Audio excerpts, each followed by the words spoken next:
Hi. അപ്പോൾ നമ്മൾ ഇന്നൊരു ഇൻക്യുബേറ്റർ ഉണ്ടാക്കാൻ പോവാണ്. ഇൻക്യുബേറ്റർ ഉണ്ടാക്കുന്നതിൻ്റെ വീഡിയോ എടുത്തിരുന്ന ആദ്യത്തെ ഒരു മനുഷ്യനൊന്നുമല്ല ഞാൻ. എനിക്ക് വളരെ വ്യക്തമായിട്ട് അറിയാം. പക്ഷെ എനിക്കിപ്പോൾ എന്തായാലും ഒരു ഇൻക്യുബേറ്റർ ഉണ്ടാക്കേണ്ട ആവശ്യമുണ്ട്. അപ്പോൾ അങ്ങനെയാണ് അതിൻ്റെ ഒരു വീഡിയോയും കൂടെ എടുത്തിട്ടേക്കാമെന്ന് വിചാരിക്കുന്നു. അത്രേ ഉള്ളൂ. അപ്പോൾ നമുക്കതിന് വേണ്ടത് 2 തെർമോക്കോൾ വേണം, ഒരു പെട്ടി വേണം, പിന്നെ അതിൻ്റെ കുറച്ച് ഒരു തെർമോസ്റ്റാറ്റ് വേണം, ഒരു ബൾബിൻ്റെ ഹോൾഡർ വേണം, ഒരു ചാർജർ വേണം. അപ്പോൾ ഇത്രയും സാധനങ്ങളാണ് നമുക്ക് വേണ്ടത്. അപ്പോൾ നമുക്ക് ഉണ്ടാക്കി നോക്കാം. അപ്പോൾ നമുക്ക് ഇൻക്യുബേറ്റർ ഉണ്ടാക്കാൻ വേണ്ടി ആദ്യം ഇങ്ങനെ ഒരു പെട്ടി വേണം.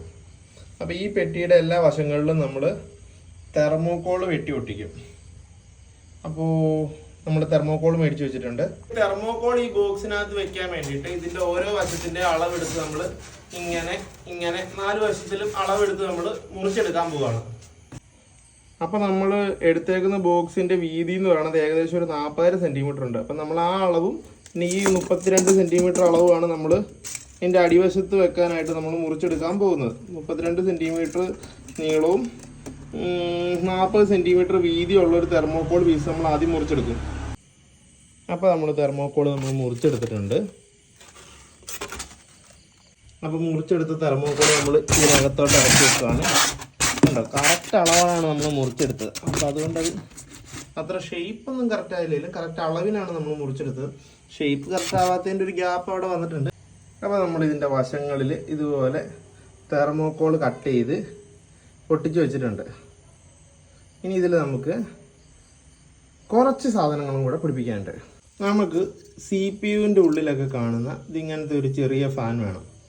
ഇതിൻ്റെ ഉള്ളിൽ കൃത്യമായിട്ട് എല്ലാ സ്ഥലത്തും ചൂട് ഒരുപോലെ എത്തിക്കാൻ വേണ്ടിയിട്ട് നമ്മൾ ഈ ഫാൻ പിടിപ്പിക്കുന്നതാണ്. അപ്പോൾ നമ്മളൊരു ഫാൻ എടുത്ത് അതിലൊരു കെട്ടുകമ്പിയൊക്കെ കെട്ടി വെച്ചിട്ടുണ്ട്. അപ്പോൾ ഈ കെട്ടുകമ്പി ഈ ബോക്സിൻ്റെ സൈഡ് വഴി തുളച്ചാണ് നമ്മൾ ബോക്സിൽ പിടിപ്പിക്കുന്നത്.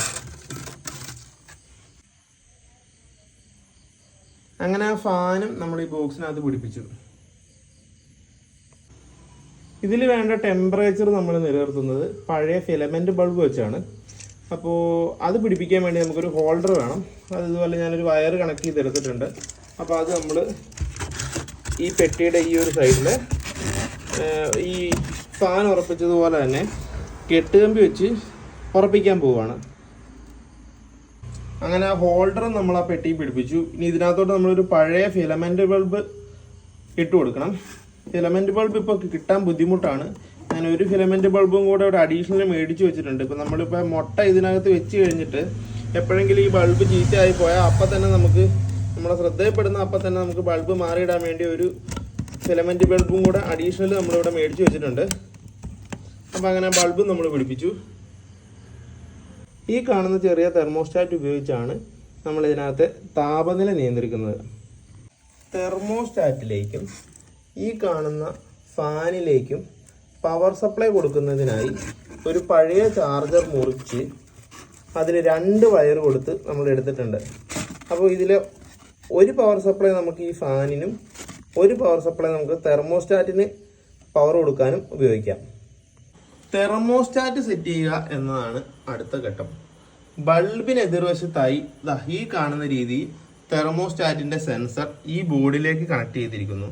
ബോർഡ് പ്രവർത്തിക്കുന്നതിനാവശ്യമായ 12 വോൾട്ട് DC സപ്ലൈ ഈ 2 ടെർമിനലുകളിലായി 12 വോൾട്ട് എന്ന് എഴുതിയിരിക്കുന്ന ഈ 2 ടെർമിനലുകളിലായി കണക്ട് ചെയ്തിരിക്കുന്നു.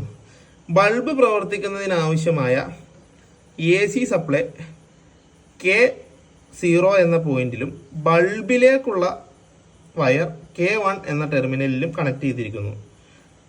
ഈ K0, K1 എന്നീ ടെർമിനലുകളാണ് സ്വിച്ചായി വർക്ക് ചെയ്യുക. നമുക്ക് ആവശ്യമായ താപനില എത്തുമ്പോൾ ബൾബിനെ ഓഫ് ആകാനും ഓൺ ആകാനും സഹായിക്കുന്നത് ഈ 2 ടെർമിനലുകളാണ്. ഇനി നമ്മൾ താപനില സെറ്റ് ചെയ്യുന്നത് ഈ 3 ബട്ടണുകളിലാണ്.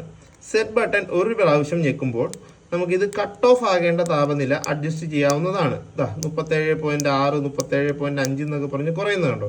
കോഴിമുട്ട വിരിയാൻ ആവശ്യമായ താപനില 37.5 ആണ്.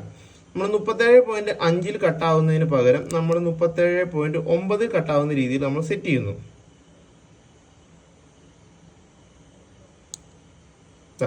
ഈ 37.9 ആകുമ്പോൾ ഈ ബൾബ് ഓഫ് ആവുന്നതാണ്. ഇനി നമ്മൾ ഇതേ ബട്ടണിൽ തന്നെ വീണ്ടും ഒരു പ്രാവശ്യവും കൂടെ ഞെക്കി പിടിക്കുമ്പോൾ നമുക്ക് P0 എന്നൊരു സ്ക്രീൻ കൂടെ കിട്ടേണ്ടതാണ്. ഈ ബട്ടൺ ഞെങ്ങുന്നില്ല എന്ന് തോന്നുന്നു. P0 നമ്മൾ P1 എന്ന് പറഞ്ഞ സ്ക്രീനിലാണ്. ഇത് എത്ര ടെമ്പറേച്ചറിലാണ് നമ്മളിത് തിരിച്ച് വീണ്ടും ഈ ബൾബ് ഓൺ ആകേണ്ടത് എന്ന് സെറ്റ് ചെയ്യേണ്ടത്. അപ്പോൾ P1 എന്ന് പറഞ്ഞ സ്ക്രീൻ എടുക്കുന്നു. അതിൽ നമ്മൾ ഇതിങ്ങനെ കൂട്ടുകയും കുറയ്ക്കുകയും ചെയ്യാം. ഇപ്പോൾ 1 ഡിഗ്രി ഇപ്പോൾ 1 നമ്മൾ സെറ്റ് ചെയ്യുകയാണെങ്കിൽ 1 പോയിന്റ് പുറകിലോട്ട് പോകുമ്പോൾ വീണ്ടും ബൾബ് ഓൺ ആകും. മുട്ട വിരിയുന്നതിന് ആവശ്യമായിട്ടുള്ള ഹ്യൂമിഡിറ്റി നിലനിർത്താൻ നമ്മളൊരു കുപ്പി കട്ട് ചെയ്ത് അതിൽ കുറച്ച് വെള്ളം നിറച്ച് വെച്ചിരിക്കുന്നു. അപ്പോൾ നമ്മളുടെ ഇൻക്യുബേറ്റർ ഏറെക്കുറെ തയ്യാറായി.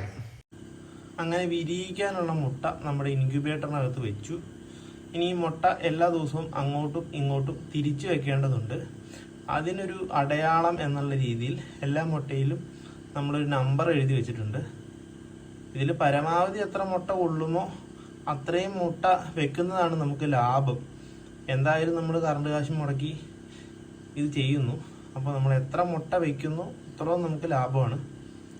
അപ്പോൾ ഞാൻ നിലവിൽ 47 മുട്ടയാണ് വെച്ചിരിക്കുന്നത്.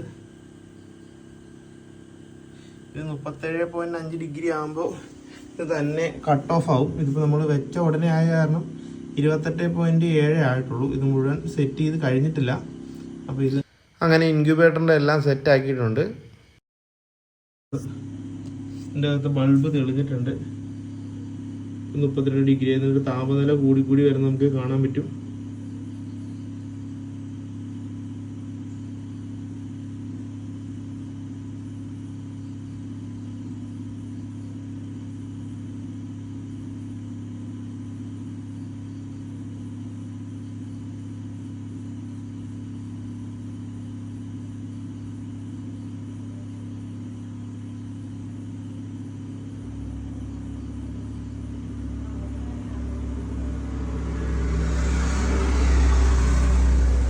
ആ 37.9 ആയിരിക്കുന്നു.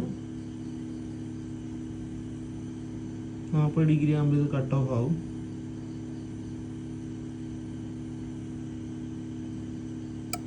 കണ്ടോ, 40 ആയപ്പോൾ കട്ടായി. അതിലുള്ള ലൈറ്റ് കെട്ടു. ഇതിങ്ങനെ ടെമ്പറേച്ചർ കുറയും. വീണ്ടും 37 ആകുമ്പോഴത്തേക്കും ഇത് വീണ്ടും ഓണാവും.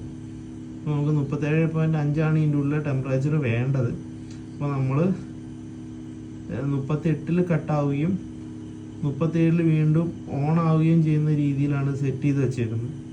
അപ്പോൾ അതുകൊണ്ട് ഉള്ളിലെ താപനില ഏകദേശമൊക്കെ ഒരു 37.5 തന്നെ നിൽക്കും. 37.1 വീണ്ടും ഓണായി. വീണ്ടും ഓണായി. അത് ബൾബ് തെളിയുന്നത് നമുക്ക് ഈ ഒരു ഗ്യാപ്പിൽ കൂടെ വെളിച്ച് നമുക്ക് കാണാൻ പറ്റും.